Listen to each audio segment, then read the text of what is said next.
To make things easier, we have made a small model elevator system. This here is the supposed to represent the hoist. This is the spool that's on your typical hoist. This is the power connection, which I'm using a DC powered, but it applies in the same manner.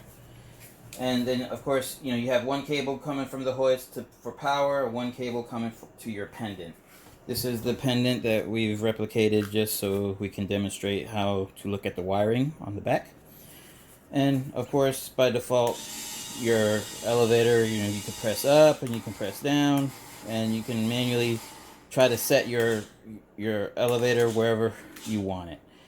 The problem with that, of course, depending on how slow your elevator is, your hoist is, you may have to hold that button for a long period of time.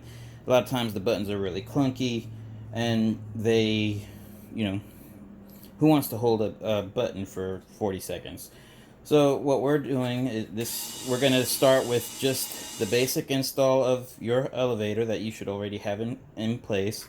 And we're going to show you how to integrate that elevator system step by step in a way that will be safe and will prevent any problems with your installation.